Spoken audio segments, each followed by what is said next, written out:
काल लोकसभेमध्ये पंतप्रधान नरेंद्र मोदी जेव्हा भाषणासाठी उभे राहिले तर काँग्रेसचे खासदार महिला ते थेट मोदी साहेबांच्या अंगावर गेल्याचा प्रकार नाही, करते आणि आरोप आहे असा विपक्षी हे जे लक्षणं आहेत काँग्रेस पार्टीचे हे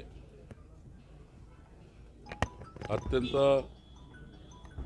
वाईट पद्धतीने आणि अत्यंत ज्याला आपण म्हणतो विपक्ष ज्याला आपण हे म्हणतो की काही फरक पडला म्हणजे डोक्यामध्ये फरक पडला असं वागतात आहे. जे मेंटली रिटायर्ड झाल्यासारखे वागतात आहे. त्यामुळे मला असं वाटतं की ही जी बुद्धी आहे या बुद्धीची कीव येतं. एकीकडे संपूर्ण जगभर संपूर्ण देशभर पंतप्रधान नरेंद्र मोदीजींना जी मान्यता आहे आणि संसदेच्या लोकमंदिरामध्ये अशा प्रकारच्या प्रदर्शन करणे आणि अशा प्रकारची कृती करणे हे लोकशाहीला मान्य नाही. लोकशाहीमध्ये अशा बाबीला अत्यंत वाईट वर्तन याला आपण समजतो. मला वाटतं असे वर्तन काँग्रेस पार्टीने करू नये. मग देशातल्या जनतेने काँग्रेसला झिटकारलेलं आहे आणि अशा पद्धतीचं काँग्रेसचं वागणं असेल तर पुढच्या काळामध्ये काँग्रेस पार्टी ही देशामधून हद्दपार होईल. अशा जर कृती केल्या तर जनता अशा कृती सहन करत नाही. आतापर्यंत मोठ्या प्रमाणात हे जे अवैध धंदे सुरू होते अमरावतीच्या अधिकाऱ्यांनी मात्र यांच्याकडे कानवेळा केल्याचं बोललं जात आहे. मी तेच सांगतो आहे की इतकी हिंमत कुणाची जर झाली आहे आणि एमडी सर्रासपणे अमरावतीमध्ये विकल्या जातं. मी निवडणुकीत भाष्य केलं होतं.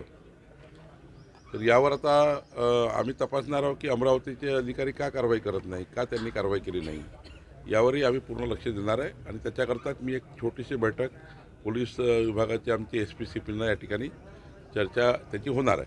सर, डफरी हलगर्जी पुण्यामुळे पल्लवी गुर्जे या महिलेचा मृत्यू झाला आणि त्या संदर्भात दर दिवसाला आपल्या कलेक्टर ऑफिसवर आंदोलन होत आहे आणि कायदा आणि सुव्यवस्थेचा प्रश्न निर्माण होणार आहे. कारण मोर्चा निघणार आहे यानंतर, तर यावर काही उपाययोजना करणार आहे की त्यात काही एक समिती सुद्धा नेमलेली आहे? त्याची चर्चा मी आज करणार आहे.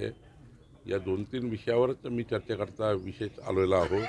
कलेक्टर ऑफिसला येण्याचं कारणच हे आहे की काही कायदा सुव्यवस्थेची परिस्थिती, काही ठिकाणी ड्रग्स MD, काही ठिकाणी गोवंश, हॉस्पिटलची हलगर्जीपणा, या सर्व विषयावर मी चर्चा करणार आहे. सर, करोडोचा MD जप्त केल्यानंतर नागपूरच्या पथकाने अद्यापर्यंत पत्रकारांसमोर खुलासा केला नाही. माहिती स्पष्ट होत नाही.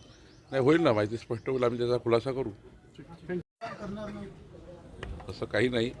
मला वाटतं तुम्हाला जी माहिती आली आहे ती चुकीची आहे. आज तशी काही आमची पॉलिटिकल बैठक झालीच नाही. आज आमची केवळ श्रद्धांजली सभेबद्दल बैठक झाली. पण जेव्हा आम्ही युतीमध्ये बसणार आहे तेव्हा असं काही कुठं होणार नाही. सर्वांनाच सारखं मतदान होणार आहे. काल लोकसभेमध्ये पंतप्रधान नरेंद्र मोदी जेव्हा भाषणासाठी उभे राहिले तर काँग्रेसचे खासदार महिला ते थेट मोदी साहेबांच्या अंगावर गेल्याचा प्रकार करते नाही, आणि आरोप आहे असा विपक्षी हे जे लक्षणं आहेत काँग्रेस पार्टीचे हे अत्यंत वाईट पद्धतीने आणि अत्यंत ज्याला आपण म्हणतो विपक्ष ज्याला आपण हे म्हणतो की काही फरक पडला म्हणजे डोक्यामध्ये फरक पडला असं वागतात आहे. जे मेंटली रिटायर्ड झाल्यासारखे वागतात आहे. त्यामुळे मला असं वाटतं की ही जी बुद्धी आहे या बुद्धीची कीव येतं. एकीकडे संपूर्ण जगभर संपूर्ण देशभर पंतप्रधान नरेंद्र मोदीजींना जी मान्यता आहे आणि संसदेच्या लोकमंदिरामध्ये अशा प्रकारच्या प्रदर्शन करणे आणि अशा प्रकारची कृती करणे हे लोकशाहीला मान्य नाही. लोकशाहीमध्ये अशा बाबीला अत्यंत वाईट वर्तन याला आपण समजतो. मला वाटतं असे वर्तन काँग्रेस पार्टीने करू नये. मग देशातल्या जनतेने काँग्रेसला झिटकारलेलं आहे आणि अशा पद्धतीचं काँग्रेसचं वागणं असेल तर पुढच्या काळामध्ये काँग्रेस पार्टी ही देशामधून हद्दपार होईल. अशा जर कृती केल्या तर जनता अशा कृती सहन करत नाही.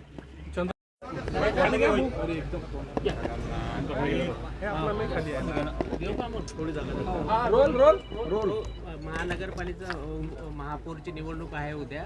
संजय खोडके जे आधी त्यांची अटी शर्ती होत्या की जर रवी राणा यांचा पक्ष राहिला तर युतीमध्ये येणार नाही.